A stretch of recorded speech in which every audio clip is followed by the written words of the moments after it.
Good morning student. This is Surendra Yadav. I am a physics teacher. दोस्तों today I would like to say something about very important topic of physics standard 12 chapter number 1. This topic name is electric field. Electric field about electric field. Okay, so I will tell you how we can explain the electric field. So in shortcut, in very simple way, if we can say, the electric field is one type of the force applied on the other body. Okay, तो electric field क्या है, what is electric field, हम यहाँ पे देखते हैं. तो electric field you can see the region और space around the charged body within the which it influence can be felt is called the electric field. फिर से one time more, the region or space around a charged body within which its influence can be felt is called electric field. कहने का ये मतलब है कि जो कोई भी चार्ज बॉडी है उसके द्वारा जो इलेक्ट्रिक फील्ड उस ऑब्जेक्ट के द्वारा स्प्रेड हो रही है उसके चारों तरफ, उसी को हम क्या बोलते हैं, इलेक्ट्रिक फील्ड बोलते हैं. ठीक है, जैसे कहने का ये मतलब है कि इलेक्ट्रिक फील्ड एग्जिस्ट कब होती है, जब किसी चार्ज बॉडी पर, कोई भी बॉडी है, ऑब्जेक्ट है, और उसके ऊपर अगर कोई स्मॉल चार्ज अप्लाई होता है, इलेक्ट्रिक फोर्स अप्लाई होता है, तो वहां पे एक फील्ड जनरेट होती है और इसी फील्ड को हम इलेक्ट्रिक फील्ड बोलते हैं. जैसा कि हम जानते हैं कि दो तरह के चार्ज होते हैं, एक होता है सोर्स चार्ज और दूसरा होता है टेस्ट चार्ज. अगर हम सोर्स चार्ज और टेस्ट चार्ज की बात करें तो सोर्स चार्ज क्या करता है, इलेक्ट्रिक फील्ड जनरेट करता है. सोर्स चार्ज क्या होता है, इलेक्ट्रिक फील्ड जनरेट करता है. लेकिन जो हमारा टेस्ट चार्ज होता है वो डिपेंड अपॉन सोर्स चार्ज. कहने का मतलब हम टेस्ट चार्ज के द्वारा इलेक्ट्रिक फील्ड को डिटेक्ट कर सकते हैं कि ये फील्ड कहां तक है. ओके, तो ये हम अभी थोड़ी देर में पढ़ेंगे. उससे पहले क्वेश्चन ये आता है कि अगर इलेक्ट्रिक फील्ड जनरेट हो रही है तो वो कितने तरह की होती है. हम कह सकते हैं there are two types of the electric field. वो कौन कौन सी है, एक यूनिफॉर्म इलेक्ट्रिक फील्ड होती है, एक नॉन यूनिफॉर्म इलेक्ट्रिक फील्ड होती है. ठीक है, तो हम इस पे चर्चा करते हैं कि कब ये यूनिफॉर्म होगी, कब यूनिफॉर्म नहीं होगी. तो आप देख सकते हैं यहाँ पे इलेक्ट्रिक फील्ड विच, यहाँ देखिए अच्छी तरह से इसको लिखना भी है आपको. Electric field which has same strength and direction of every point in the region is called uniform electric field. कुछ समझ में आया? इलेक्ट्रिक फील्ड वो इलेक्ट्रिक फील्ड है जिसमें उसकी स्ट्रेंथ और डायरेक्शन उस पर्टिकुलर पॉइंट के लिए, उस रीजन के लिए अगर इक्वल होती है तो इस तरह के इलेक्ट्रिक फील्ड को हम क्या बोलते हैं, यूनिफॉर्म इलेक्ट्रिक फील्ड बोलते हैं. अगर यही नॉन इलेक्ट्रिक फील्ड की बात करें तो नॉन इलेक्ट्रिक फील्ड की अगर हम बात करते हैं तो क्या होगा, जो ये सेम है, अगर नॉन इलेक्ट्रिक फील्ड की बात करें तो यहाँ क्या होगा, डिफरेंट स्ट्रेंथ होगी और इसमें जो डायरेक्शन होंगे वो भी डिफरेंट डायरेक्शन में होंगे. तो इस तरह के इलेक्ट्रिक फील्ड को हम क्या बोलते हैं, नॉन यूनिफॉर्म इलेक्ट्रिक फील्ड बोलते हैं. क्लियर हुआ कि हम कह सकते हैं electric field which is the same strength and same directions at that points. जिस पॉइंट पे है उसके चारों तरफ अगर वो उसकी स्ट्रेंथ और उसके मैग्नीट्यूड्स और डायरेक्शन सेम होते हैं, इक्वल होते हैं, तो हम क्या बोलेंगे, यूनिफॉर्म इलेक्ट्रिक फील्ड है. और अगर ऐसा नहीं होता है कि डिफरेंट अगर उसकी स्ट्रेंथ है और डिफरेंट डायरेक्शन है किसी भी पॉइंट पे किसी भी चार्ज पार्टिकल का, तो उसको हम नॉन यूनिफॉर्म इलेक्ट्रिक फील्ड बोलेंगे. ओके, अब हम चर्चा करते हैं टेस्ट चार्ज क्या होता है या सोर्स चार्ज क्या होता है, वो हम पढ़ेंगे. ओके, तो हम पढ़ चुके हैं नॉन यूनिफॉर्म इलेक्ट्रिक फील्ड.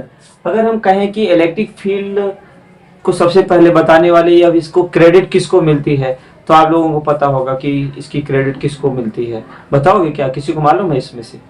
नहीं पता है? अच्छा, कोई बात नहीं है, मैं ही बता देता हूँ. इसकी क्रेडिट जो इलेक्ट्रिक फील्ड को बताने वाले थे, डिस्कवर करने वाले थे, उनका नाम फैराडे था. फैराडे ने इलेक्ट्रिक फील्ड पे वर्क किया था और इसका क्रेडिट किसको जाता है, फैराडे को ही जाता है. जैसा कि मैंने बोर्ड पे लिखा भी है जिससे आपको लिख भी सको. ठीक है, तो ऐसे पॉइंट, छोटे छोटे पॉइंट आपको लिखने भी हैं, एमसीक्यू के लिए भी इंपॉर्टेंट है, कॉम्पिटिटिव एग्जाम में भी पूछे जा सकते हैं, तो इसको लिखो जरूर. The credit of introduction of concept of electric field goes to Faraday. किसको जाता है? फैराडे को जाता है ये क्रेडिट। किसको जाता है? फैराडे को जाता है।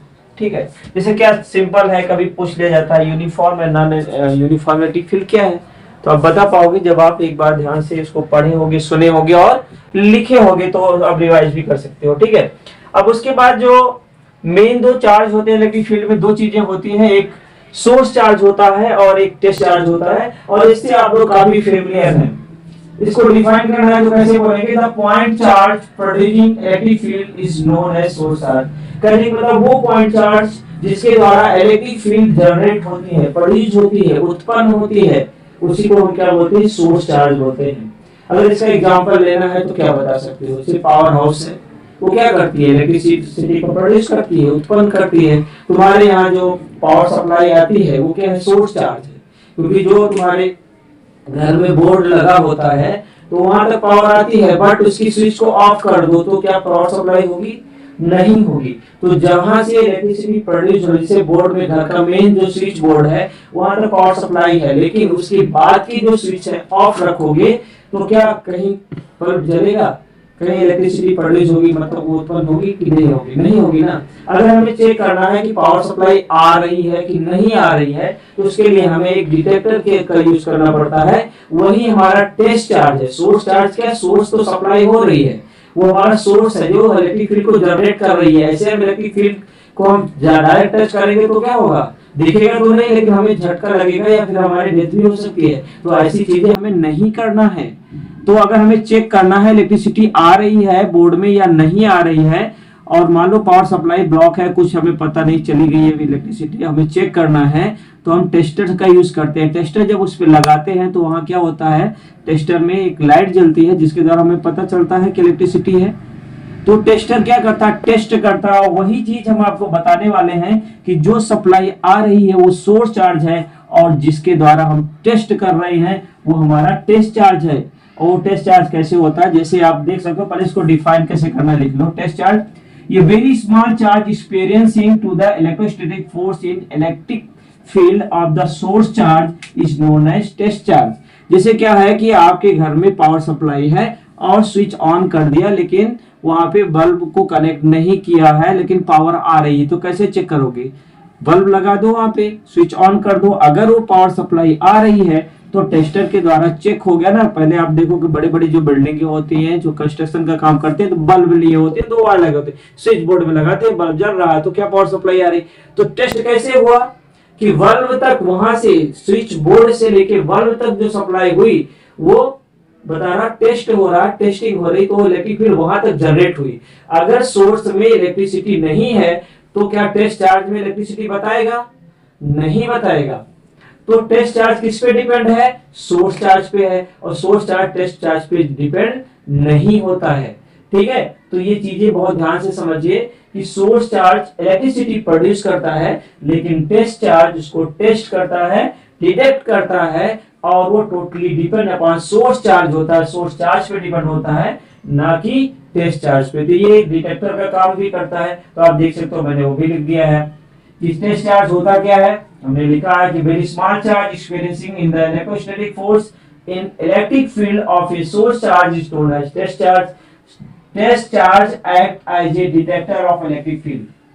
तो टेस्टर को आप इसे मान लीजिए कि टेस्टर क्या है? टेस्ट चार्ज है। इसी द्वारा हम चेक करते हैं। टेस्टर देखा ना, जो लाइनमैन और जो इलेक्ट्रिक का काम करते हैं उनके पास होता है, चेक करते हैं। ठीक है, दो टेस्टर है। तो अगर पावर घर में नहीं है, मेन सप्लाई नहीं है, तो क्या आपका बल्ब चलेगा? जलेगा? क्या आपका पंखा चलेगा? नहीं चलेगा। तो वो टेस्ट चार्ज के द्वारा, इसको हम टेस्ट चार्ज बोलते हैं, जो सोर्स चार्ज पे डिपेंड है। ओके, क्लियर हो गई है कि और आगे समझाएं?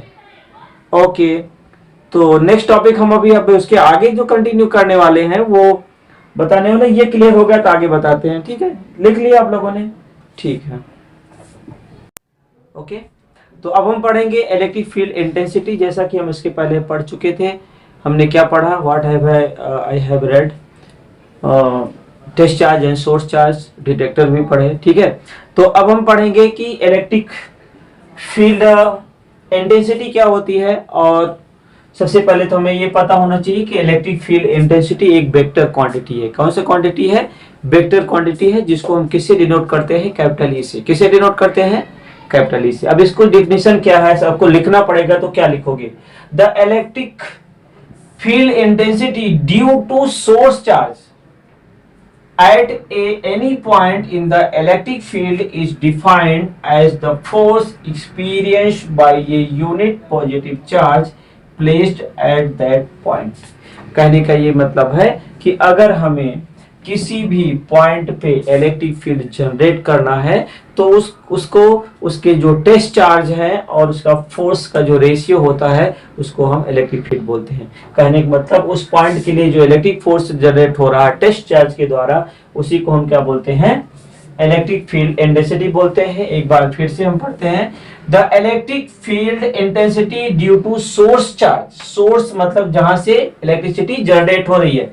Eight any point to electric field, electric field में किसी भी पॉइंट पर is defined as the force experienced by the unit positive charge is placed at that point. उसको हम जैसे हम फॉर एग्जांपल लेते हैं, हम आपको बताएंगे तो क्लियर होगा। जैसे हमारे पास ये कोई चार्ज है Q, ये क्या है? सोर्स चार्ज है। और यहाँ पे कोई हमारा P पॉइंट है जिसपे Q0 बहुत स्मॉल चार्ज है, ठीक है। और ये जो फोर्स सोर्स चार्ज के द्वारा जो इस पे फोर्स लग रहा है वो क्या है? F फोर्स है। तो इसके द्वारा जो इलेक्ट्रिक फील्ड जनरेट हो रही है वो इस पे फोर्स लग रहा है, इसलिए इस पे इलेक्ट्रिक फील्ड जनरेट हो रही है। अगर हम लेटेस्ट कंसीडर अगर हम कहें तो यहाँ पे टेस्ट चार्ज क्या है? टेस्ट चार्ज की बात कहें तो ये क्यू नॉन है, और यहाँ पे जो सोर्स चार्ज क्या है? Q है, और जो फोर्स लग रहा है ये F है, ठीक है। तो यहाँ पे Q क्या है? सोर्स चार्ज है, और ये P पॉइंट है जिसपे हम टेस्ट चार्ज Q नॉन से डिनोट कर रहे हैं। अगर हम इसी फिगर में इलेक्ट्रिक फील्ड की बात करें तो E वेक्टर क्या हो सकता है? E vector equal to F vector by Q not. या फिर हम ये भी कह सकते हैं कि ratio between electric force and test charge is known as electric field, okay. और E क्या है? वेक्टर क्वांटिटी है, तो हम यहाँ पे लिखेंगे, उसको हम बाद में लिखेंगे। वेक्टर क्वांटिटी है, तो अगर कोई भी electric field intensity is the vector quantity तो क्या होगा? Magnitude and direction should be equal, तो उसके डायरेक्शन और दोनों इक्वल होंगे। अगर हम इसको लिखें कि अगर Q naught is very small, मतलब Q naught test charge is very small, तो हम क्या लिख सकते हैं? इसको हम इस तरह से लिख सकते हैं कि E vector equal to limit Q naught tends to 0 F vector by Q naught, ठीक है। कुछ ऐसा भी लिख सकते हैं। अगर हम बात करें इसकी यूनिट की, तो ये इलेक्ट्रिक फील्ड क्या कब है? जब Q नॉट बहुत स्मॉल हो, तो इलेक्ट्रिक फील्ड हम निकाल सकते हैं P पॉइंट पे।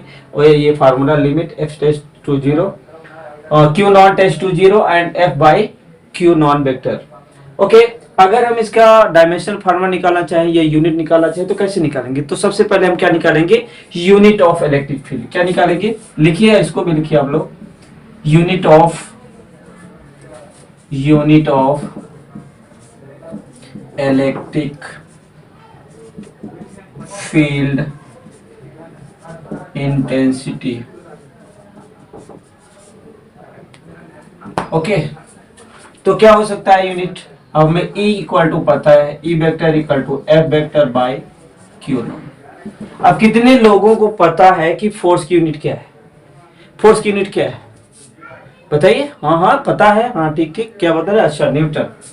तो फोर्स की यूनिट क्या होती है? न्यूटन होती है। और चार्ज की कूलम होती है। कूलम ने ही दिया था, कूलम फोर्स पढ़ा था ना, उसमें Q का चार्ज का सिंबल क्या था? C था, ठीक है। तो यहाँ चार्ज हम क्या लिख सकते हैं? C लिख सकते हैं, जिसको हम कूलम बोलते हैं, ठीक है। C से डिनोट करते हैं, जिसको हम क्या बोल सकते हैं?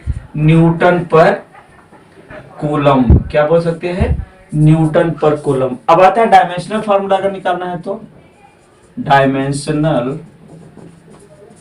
Formula of E vector. E vector मतलब इलेक्ट्रिक फील्ड। ओके, तो क्या कैसे निकालेंगे?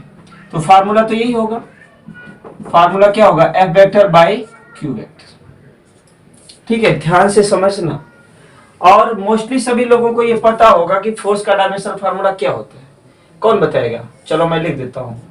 फोर्स का अगर हम डायमेंशनल फार्मूला लिखे तो आता है mL/T²-2। लेकिन क्यू का नहीं पता। चलो एक फार्मूला होता है, कौन बताएगा? I इक्वल टू क्या होता है? Q by T. तो Q क्या होगा? IT। I क्या है? करंट है। T क्या है? टाइम है। अगर इसका डायमेंशनल फार्मूला, अगर यहाँ पे Q की जगह पे क्या लिखे? स्मॉल Q नॉन लिख दो तो Q नॉन के फॉर्म में आ जाएगा ये वैल्यूज। और Q नॉन क्या है? चार्ज ही है। अब इसकी वैल्यूज को हमें लिखना है। अगर Q नॉन डायमेंशनल फार्मूला लिखेंगे तो ब्रैकेट लगाएंगे। अच्छा, करंट के लिए क्या आता है? करंट की यूनिट क्या होती है? ए होती एम्पियर। पढ़ा है ना एसआई यूनिट में। Unit symbol of the electric current क्या होता है? ए होता है। और टाइम का क्या होता है? टी होता है। तो हम ये लिख सकते हैं ना एटी। अब यही दोनों वैल्यूज जहां पे अगर रख सके तो ये हमारी इलेक्ट्रिक इंटेंसिटी का फार्मूला आ सकता है। चलिए एफ का फार्मूला क्या होता है लिखिए। चलिए, ई वेक्टर निकालना है हमें, इलेक्ट्रिक फील्ड निकालनी है। तो हमें क्या लिखना पड़ेगा? F by Q non. अगर ऐसे लिखते हैं तो इसका मतलब होता है डायमेंशनल फार्मूला। अब एफ की वैल्यू क्या है? कितने लोगों को पता है? पता तो सबको है क्योंकि बोर्ड पे लिख दिया है। अभी भी नहीं पता है? चलिए तो क्या लिखेंगे? mL/T²-2 upon A T. Okay, सही है ना? अब इसको आगे बढ़ाते हैं। इसको हम रफ कर देते हैं, इसको आगे लिखेंगे। अब देखिए यहाँ पे ए और टी को ऊपर लाएंगे तो क्या होगा? एम एल टी, टी की पावर -1 जाएगा ऊपर तो क्या हो जाएगा? टी की पावर -3, टी की पावर -3। और ए क्या होगा? ए की इनवर्स हो जाएगा। तो this is the dimensional formula of E. तो हम यहाँ पे लिख सकते हैं कि ई एक वेक्टर क्वांटिटी है जिसका सूत्र, जिसका फार्मूला यूनिट N/C है। फार्मूला उसका E का टू F/Q0 है। डायमेंशनल फार्मूला ये है। तो ये सारी चीजें अगर हम इसको तो वोल्ट पर मीटर भी होती है। इसकी यूनिट क्या होती है? दूसरी वोल्ट पर मीटर भी होती है। ठीक है, तो ये क्वेश्चन कहाँ पूछे जाते हैं? जैसे नीट में, आईआईटी में या फिर एमसीक्यू में पूछे जाते हैं। तो कभी कभी मुझे नहीं याद रहता तो हमें क्या करना चाहिए? फार्मूले में उसकी वैल्यू पुट करो और इसको निकाल लो। तो नीट के लिए, नीट एग्जाम के लिए और जीई के लिए भी ये टॉपिक इंपॉर्टेंट है। मतलब ऐसे छोटे छोटे क्वेश्चन पूछे जाते हैं। यूनिट और ये कैसे निकालना है तो निकाल सकते हैं। ठीक है, तो इतना लिख लीजिए। Have you written? समझ में आ गया? कैसे आया? क्लियर हुआ? Okay, thank you.